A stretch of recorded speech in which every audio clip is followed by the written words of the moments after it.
আপনাদের কাছে একটি গুরুত্বপূর্ণ খবর দিই। আমি 1 ঘন্টা আগে একটা এক্স হ্যান্ডেলে দিয়েছিলাম, বারুইপুরে দুজন কাশ্মীরি লুকিয়ে আছে। এক্ষুনি রুদ্রনীল ঘোষের মাধ্যমে খবর এলো, এসডিপিও বারুইপুর তাদের অ্যারেস্ট করেছে। তারা কাশ্মীরি এক্সট্রিমিস্ট বলছে, ইনিশিয়ালি আল কায়দা, ওটা বাকিটা ওরা বলবে।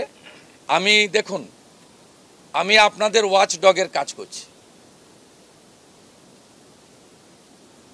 আমাকে ওই অ্যাপার্টমেন্টের লোকরাই ছবি তুলে পাঠিয়ে দিয়েছিল, হাই ফ্রিকোয়েন্সির ডিস্ক লাগিয়েছে রাতে পাকিস্তানের দিকে মুখ করে, এবং একজনের নাম আনসারি, ও টাকা ঢোকাতে এসেছিল এটিএমে, সেখান থেকে আমি সোর্সে পেয়ে এক্স হ্যান্ডেলে দিয়েছি।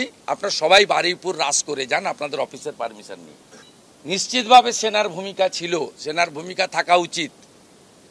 নরেন্দ্র মোদীজি একটু আগেই তার বক্তব্যে সব বলেছেন। নিশ্চিতভাবে ভারত সরকার তদন্ত করবে, দায়িত্বে কেউ গাফিলতি থাকলে ভারত সরকার ব্যবস্থা নেবে। তার জন্য মোদীজির উপরে আস্থা রাখা যেতে পারে, কিন্তু কাঁচের ঘরে বসে মুখ্যমন্ত্রী মমতা ব্যানার্জি ঢিল মারছেন কেন? আপনার পুলিশ শাটারের ভিতরে ঢুকে গেছিল কেন? আপনার পুলিশ হাওয়া হয়ে গেছিল কেন ধুলিয়ান, মুর্শিদাবাদ, শামসেরগঞ্জে? আমি বলেছিলাম, যাহা মোথা বাড়ি তাহাই আমার বাড়ি। আজকে বলছি, যাহা মুর্শিদাবাদ তাহাই কাশ্মীর।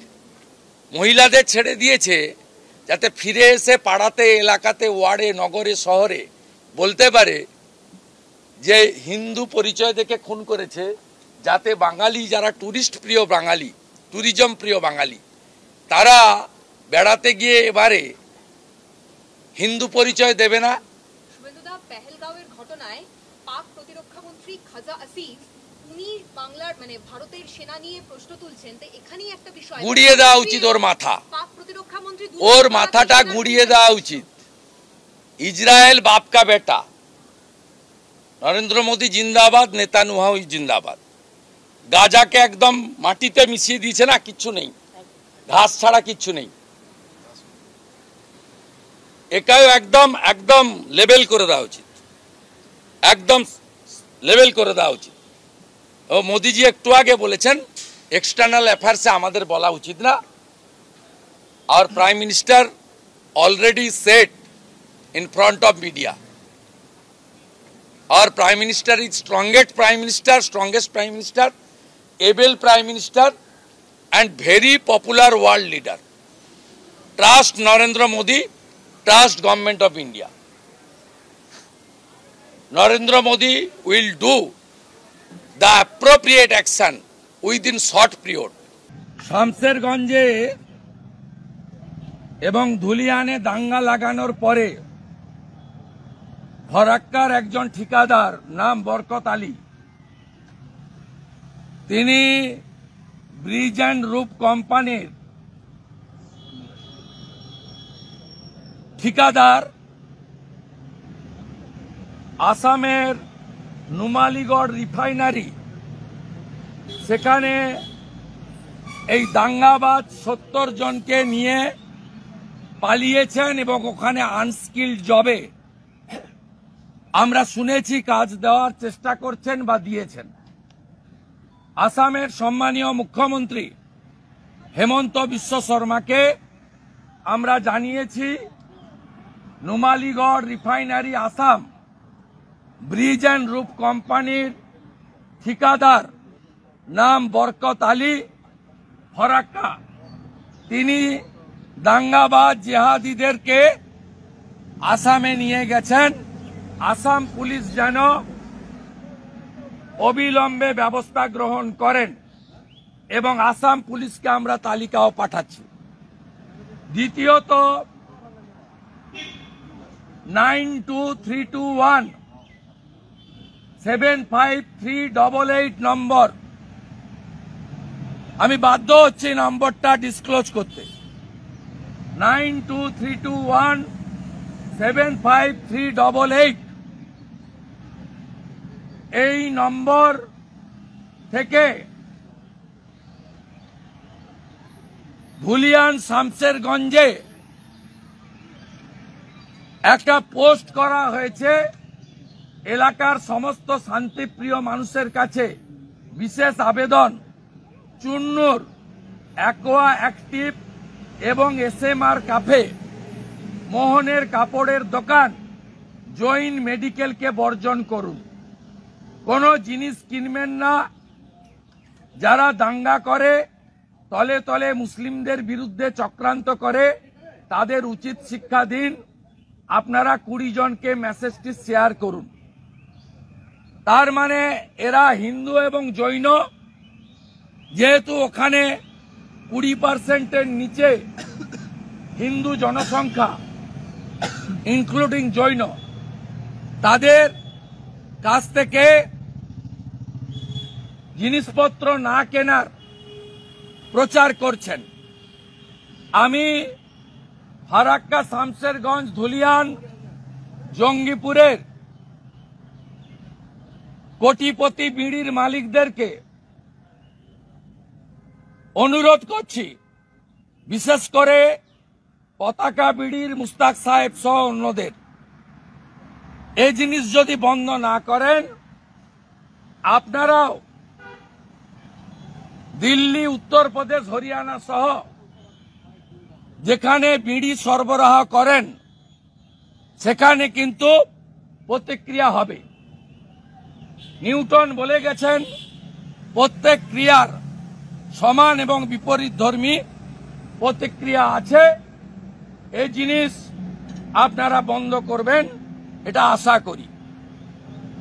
লাস্ট 26 জনকে খুন করেছে, তার মধ্যে 25 জন সনাতনী হিন্দু বলে, যা মৃত পরিবারগুলি ইতিমধ্যে অন্য রাজ্যও বলেছে, পশ্চিমবঙ্গেও কালকে এয়ারপোর্টে দেখেছেন।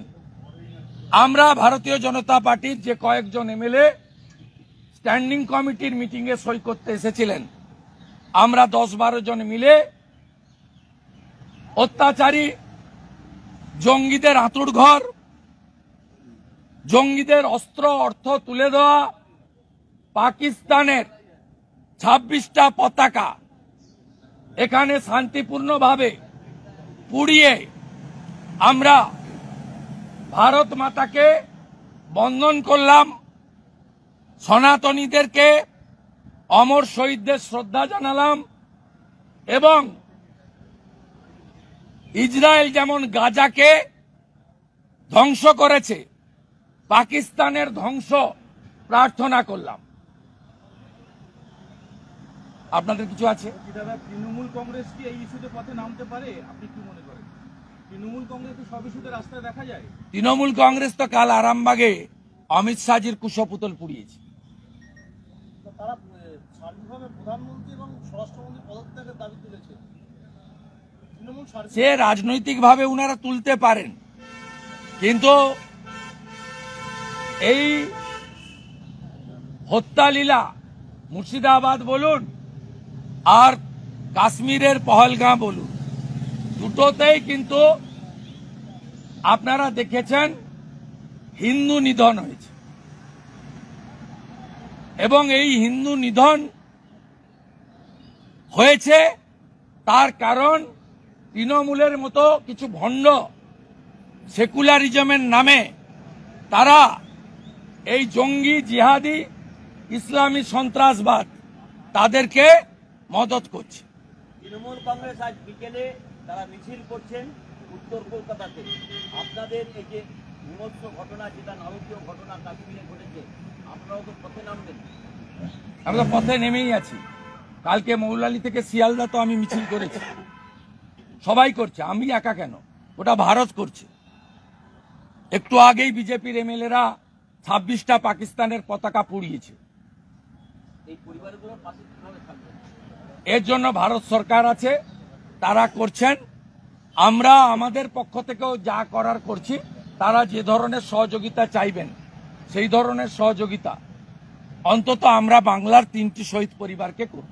যে পাকিস্তান বিদ্বেষীরা যে ঘটনা ঘটেছিল সেখানে 26 যারা মারা গেছেন তার মধ্যে একজন সংখ্যালঘু পরিবারের রয়েছেন, তিনি ওখানে স্থানীয়।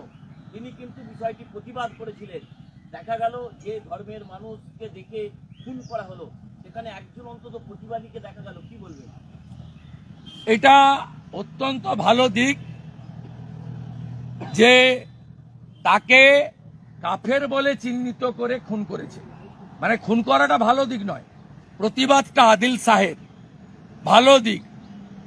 আমরা এই কারণেই অটল বিহারী বাজপেয়ীজি এপিজি আব্দুল কালামকে রাষ্ট্রপতি করেছিলেন। এই কারণেই নরেন্দ্র মোদীজি আরিফ মোহাম্মদ খানকে কেরালার রাজ্যপাল, পরে বিহারের রাজ্যপাল করেছে।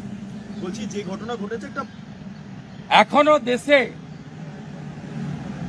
এখনো দেশে এপিজে আব্দুল কালাম বা আরিফ মোহাম্মদ খানেদের মতো বা নাজমা হেপতুল্লাহদের মতো মানুষজন আছে, এবং কাশ্মীরে দাঁড়িয়ে গোলাম নবী আজাদের মতো লোকেরাও যে ভাষায় নিন্দা করেছেন, এটাও প্রশংসা। তৃণমূল কংগ্রেসের মধ্যে যে বিক্ষোভ দেখা যাচ্ছে তা কিন্তু অমিত শাহ মোদীর বিরুদ্ধে, পাকিস্তানের বিরুদ্ধে একটা বিক্ষোভ নেই। মুখ্যমন্ত্রীর 3টে সোশ্যাল পোস্ট কালকে দেখবেন, কোথাও ইসলামিক টেরারিজম তিনি বলেননি। মুখ্যমন্ত্রী কোথাও পাকিস্তানকে আক্রমণ করেননি, উল্টে ইন্টারনাল সিকিউরিটিকে ফেলিওর বলেছেন। মানে এটাই, মানে কেন, মানে এত পাকিস্তানের এর উত্তর বিটন অধিকারীর স্ত্রী, সমীর গুহ স্ত্রী কালকে কলকাতা এয়ারপোর্টে সকলের সামনে দিয়ে দিয়েছে। কিন্তু বলছে বিতান অধিকারীর স্ত্রী 24 ঘন্টার মধ্যে বয়ান বদল করেছে, বেশ কয়েকজন পোস্ট করছেন। না, ওগুলো বাদ দেন, ও জ্বালা থেকে বলছে, জ্বালা যন্ত্রণা থেকে বলছে। আমি একটু বিটন অধিকারীর বাড়িতে যাচ্ছি। গতকাল আমরা দেখলাম যে কেন্দ্র সরকার একগুচ্ছ নির্দেশিকা নিয়েছে পাকিস্তান সম্পর্কে, কি বলতে? হ্যাঁ, কালকে কেন্দ্র সরকার প্রশাসনিক সিদ্ধান্ত নিয়ে আমরা বদলা চাই, আমরা বদলা চাই। আমরা 26-এর বদলে 260টা মুন্ডু চাই। আমরা চাই গাজার মতো পাকিস্তানকে ধূলিসাৎ করে দিক। মানে এই যে অর্থনৈতিক অবরোধ বা যা করেছে, শুরুটা ভালো হয়েছে, মোদিজির উপর ভরসা রাখুন। মোদি হ্যায় তো মুমকিন হ্যায়, শক্তিশালী প্রধানমন্ত্রী। উনি এর আগেও অন্দর ঘুষকে মারা, এবারেও ভিতরে ঢুকে ওদের সাইজ করবেন। ও গোটা বিশ্ব সম্প্রদায় মোদিজির পাশে এসে দাঁড়িয়েছেন। অত্যন্ত praiseworthy. This is first time. গতকাল সুপ্রিম কোর্ট করেছে, আজকে হাইকোর্ট করেছে। Nation first.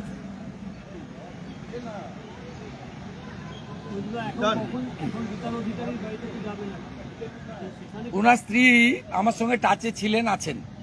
উনি কিছু ব্যক্তিগত কথা বলতে চান, ওই অবস্থায় তো বলা যায়নি, আমি ওটা শুনতে যাব, অন্য কোনো কারণ নয়। একটা অন্য প্রশ্ন, সেটা হচ্ছে এসএসসি অফিসের সামনে চাকরিহারা শিক্ষকেরা বিক্ষোভ করছিলেন, কিন্তু আজ থেকে দেখা যাচ্ছে যাদের লিস্ট, যারা যোগ্য তাদের নাম পাঠানোর পরেই অযোগ্য যারা ছিলেন তারা আজকে বিক্ষোভ করছেন। বিক্ষোভ তো করবেন, সরকার বিষয়টাকে জটিল করে দিয়েছে। এসএসসি সেকেন্ড টাইম পিটিশন করে সব শিক্ষাকর্মীকে অযোগ্য ঘোষণা করে দিয়েছে। সব শিক্ষাকর্মী তো অযোগ্য নন।